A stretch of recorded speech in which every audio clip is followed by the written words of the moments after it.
The night my husband pulled his grandfather's belt off the dining room wall and held it in his fist while 43 members of his family watched. I didn't cry. I didn't beg. I didn't try to explain myself over the noise of his accusation, which was already filling up every corner of the room. I just reached into my cardigan pocket, pulled out my phone, and walked slowly toward the flat-screen TV mounted above the fireplace. Nobody stopped me.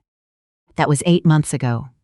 I'm still not sure whether what I did that night was justice or something I'll spend the rest of my life trying to square with myself. Probably both, but I know this much: I don't regret it, and I think that's the most honest thing I can say. Let me back up. My husband, Rex, and I had been married for 4 years. We met at a hospital charity walk. He was laughing at himself for finishing last, which I thought was charming. Honest men laugh at themselves. He seemed like one. I was a pediatric nurse with long shifts and bad cafeteria coffee, and the kind of work that leaves you hollowed out in the best possible way. I loved it. I still do. His mother never understood that. She had a theory that a woman who chose to keep working after marriage was, at the core, sending a message to her husband about where she placed him in her priorities. She said this once, at a Sunday dinner with the practiced delivery of someone who had refined the opinion over years. My mother-in-law was not a cruel woman in any obvious way. She didn't slam doors or throw dishes. What she did was quieter and, I came to understand, far more effective. She made you feel consistently, and without ever quite saying it, that you were permitted in her son's life rather than belonging to it. That every good day you had inside her family's orbit was a gift she could revoke. She had opinions about the meals I cooked, the hours I worked, the way I addressed her in front of company. Rex had been raised so deep inside her gravity that he couldn't see it as pressure. He called it how our family is. His uncle, his father's younger brother, widowed a couple of years before Rex and I met, had a way of making himself central to every gathering without appearing to try. He was easy with compliments, loud in a room, the kind of man who tells a story and watches you to see if you're laughing in the right places. My mother-in-law lit up around him differently than she lit up around anyone else, and I noticed it early and filed it in that mental folder where you keep the things you don't yet have words for. The 30th anniversary party was her idea from the beginning. She had been planning it since January. A catered dinner at the family house in Westfield, the Good China, the whole extended family gathered from 4 different states. Rex's father, a quiet, even-keeled man I genuinely liked, seemed pleased by the gesture if a little overwhelmed by the scale of it. I spent 3 weeks helping her coordinate the florist, the caterer, the photo slideshow that ran on a loop in the entryway. I folded cloth napkins into fans.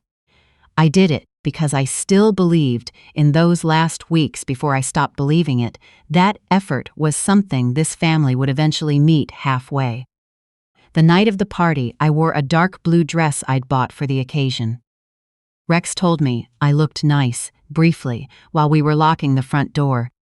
Then he spent most of the party across the room with his cousins, and I spent most of it making sure the bread baskets stayed full and the caterers knew where to stack the serving dishes. I was in the dining room when I felt the shift. Rex had his phone in his hand.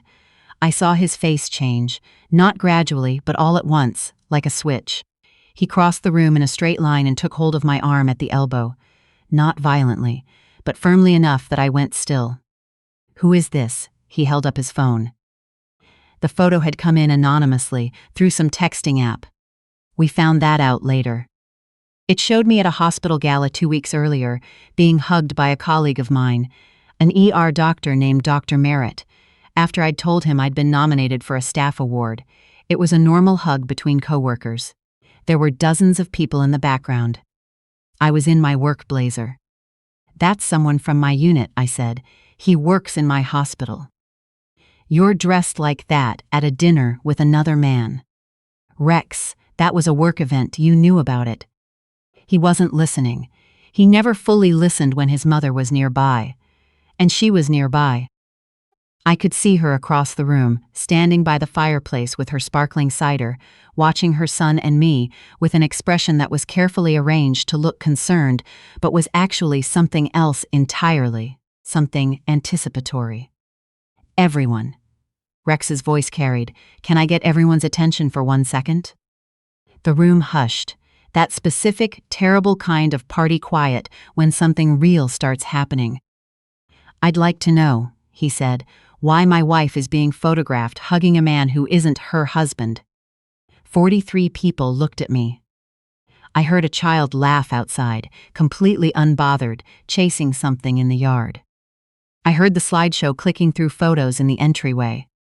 Rex and his mother at the beach. Rex as a toddler, 30 years of a marriage I was only now understanding from the inside out. I heard my own heartbeat, very steady, which surprised me. Rex's grandfather, 81 years old and the only person in that room who had ever treated me with consistent respect, sat in his chair by the window and watched. Then my mother-in-law walked to the sideboard. The belt had hung there for as long as I'd known the family, dark brown leather, old and cracked, said to have been passed down from Rex's great-grandfather. Decorative more than anything, a symbol of something the family had decided meant heritage. She lifted it off the hook and held it out to her son. "If she has something to confess," she said, calm as anything, "she should confess it." Rex took it. I looked at him, at the belt in his hand, at his mother standing just behind his left shoulder, chin up, eyes bright with the satisfaction of someone who has waited a long time for an opportunity and just watched it arrive. I looked at the 43 people in that room, most of them watching me with the particular fascination of people who aren't sure yet whether they're witnessing a tragedy or a spectacle. And something inside me went very quiet. Not scared quiet, not broken quiet. The kind of quiet that happens when you have finally, completely run out of reasons to keep pretending. I reached into my cardigan pocket. I pulled out my phone. I turned and walked toward the television. "Hey," Rex's voice behind me, "don't you walk away." I didn't answer. I pulled up the app on my phone and hit cast. The anniversary slideshow disappeared. What came up on that screen was footage from inside this very house. The living room, the cream sofa, the oil painting above the mantel that my mother-in-law had mentioned the provenance of at least 6 times across 4 years. Shot in clear, steady HD from the small picture frame camera I had mounted on the bookshelf 7 weeks earlier, positioned to catch the seating area where my mother-in-law spent most of her evenings. My mother-in-law and my husband's uncle. I won't describe in detail what played on that screen. Everyone in the room saw exactly what it was.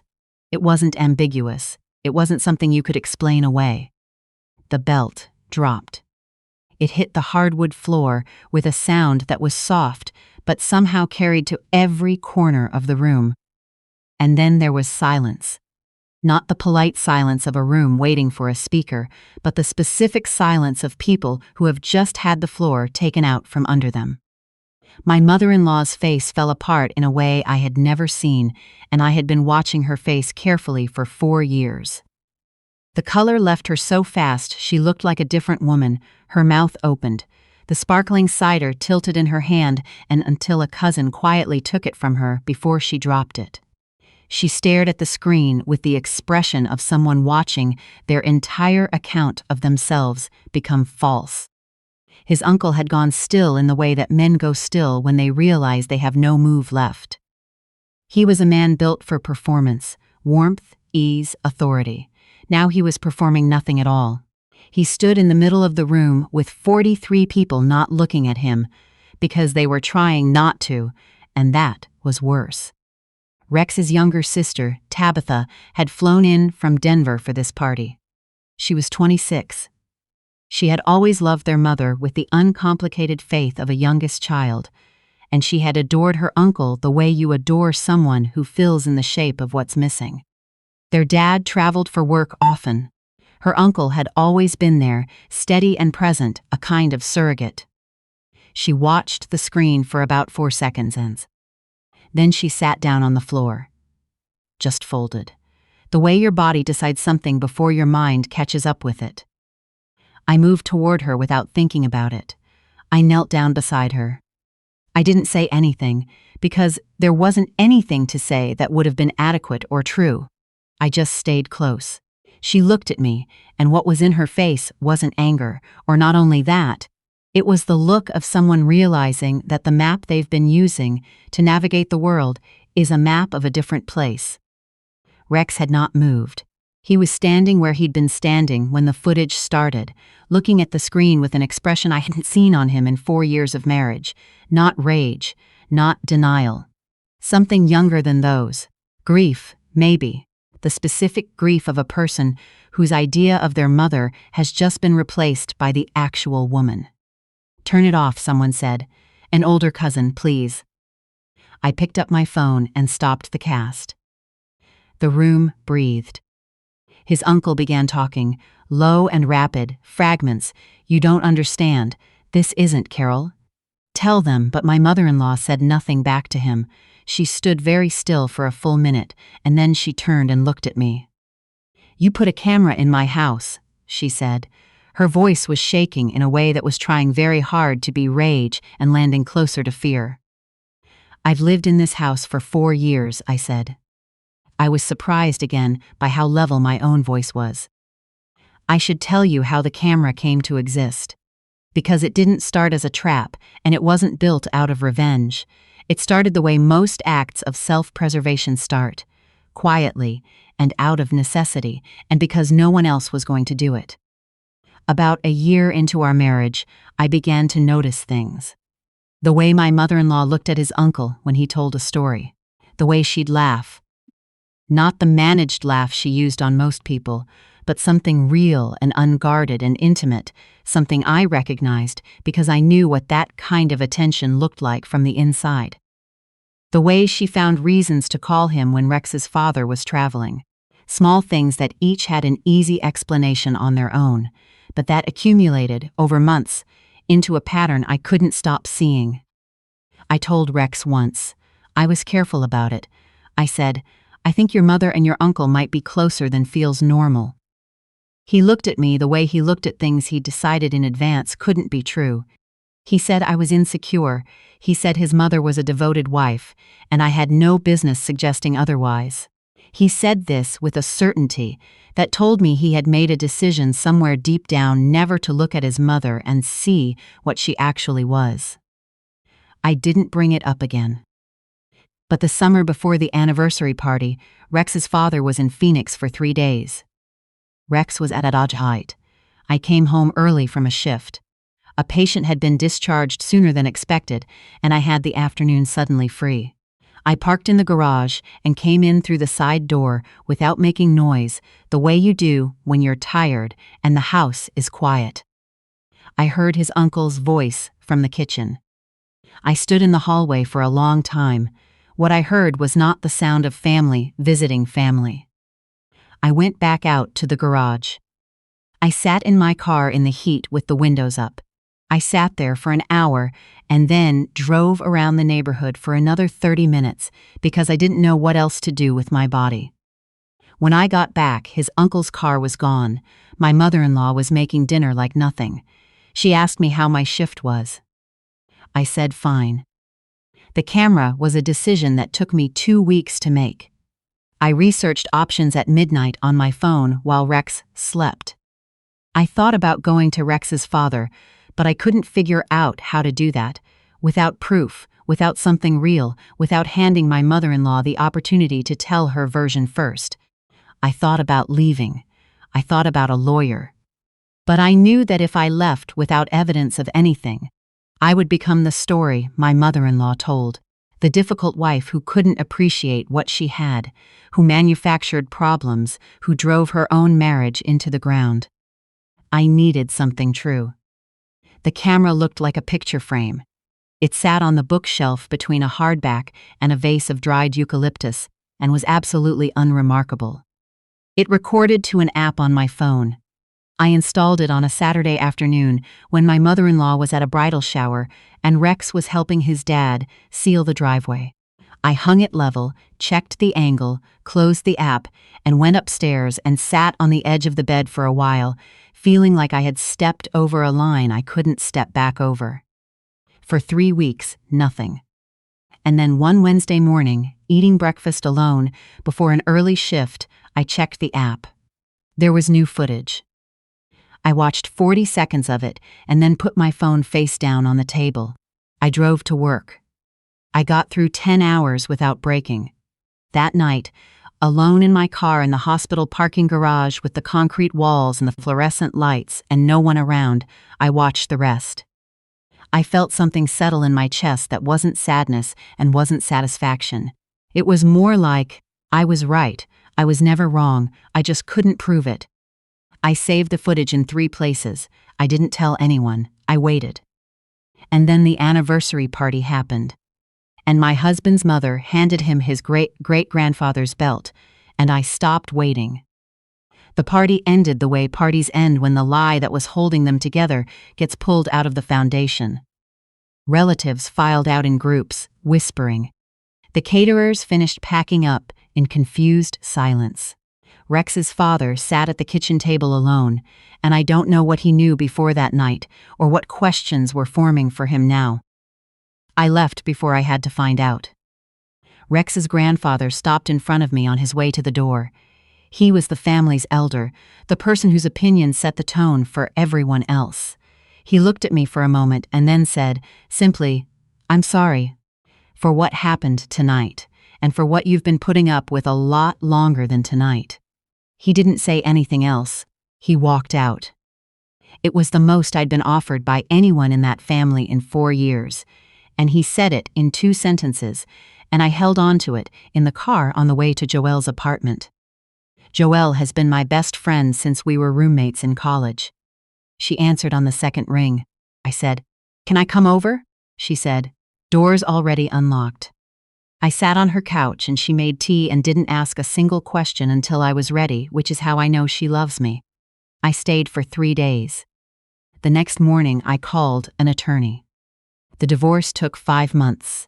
My mother-in-law didn't contest anything. She understood, without it being said explicitly, that contesting would require airing in court exactly what that footage contained. Rex fought it at first. Not hard, but enough that I could see he was hoping I'd change my mind. Then he stopped fighting. His attorney and mine settled the marital assets without drama, and on a Thursday in early spring, I signed my name and walked out of the courthouse and stood on the steps in the cold air for about 30 seconds, doing nothing at all, just feeling the weight of the previous 4 years redistribute itself. Tabitha texted me 3 weeks after the anniversary party. I still don't know how you held it together that night. I wrote back, "You just have to get through it." We've stayed in careful contact since then, 2 women connected by something that isn't a wound anymore exactly, but isn't yet a simple friendship. She told me she'd started therapy. She told me she was trying to figure out which parts of her family's story had always been true, and which ones she'd been handed as a gift that was actually something else. She's braver than she gives herself credit for. His uncle left Westfield. The family handled it the way old families handle things they are ashamed of. Quietly, with closed doors and no formal announcement. I was told he relocated to another state. Whether he rebuilt anything worth having there, I genuinely don't know. Rex's parents separated.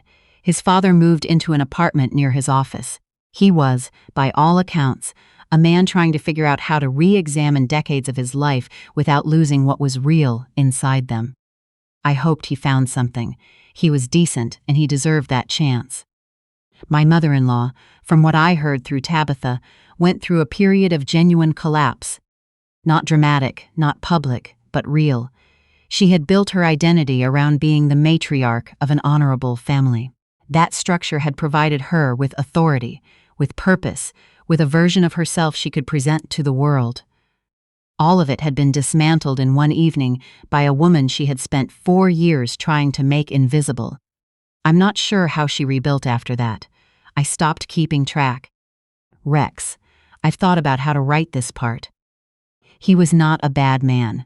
I want to say that honestly, even now.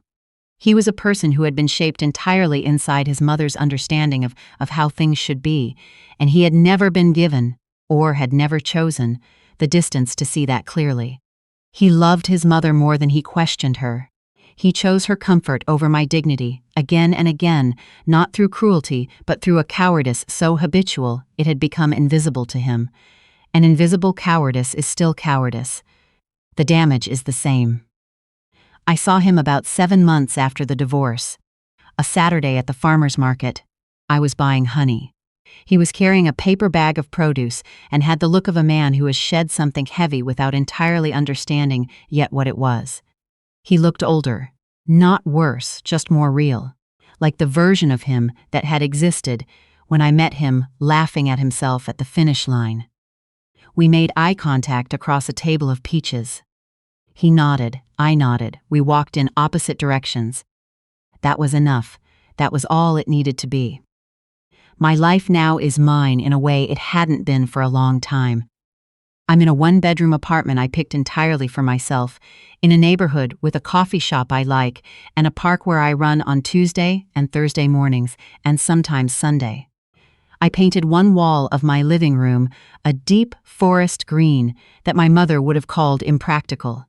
I look at it every morning and feel something simple and uncomplicated, which I've learned to recognize as happiness. I went to therapy.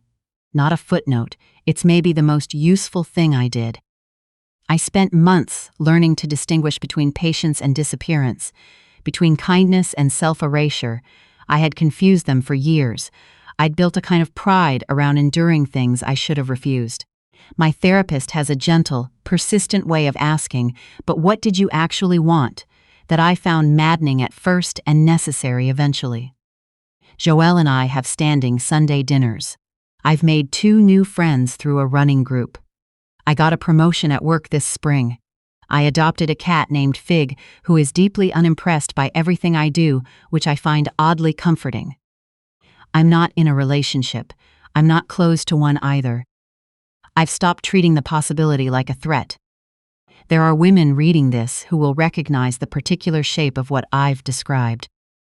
Not necessarily the specific facts of it, but the feeling. The way you explain things away because the alternative explanation is too large and too ugly to carry. The way you are told, in small and consistent ways, that you are the problem. The way you endure because someone convinced you that endurance was the same as strength and you were too tired to examine the difference. What I want to tell you is this: your silence doesn't protect you the way you think it does. I know, because I was very silent for 4 years, and the silence didn't make me safe. It just made me smaller, and it made the people who were taking from me bolder. The moment I stopped being silent wasn't brave. I want to be clear about that. It was just the moment I had finally used up every reason I'd been saving to stay quiet.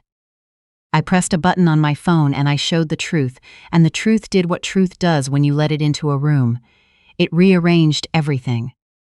Everything that followed: the divorce, the apartment, the green wall, the running. The slowly returning sense of my own outline, all of that followed from that one moment of running out of reasons to keep covering for people who had never once covered for me. The space that the truth opens up is bigger than you think. I want you to know that. It's large enough to build a real life in. And it is eventually full of light.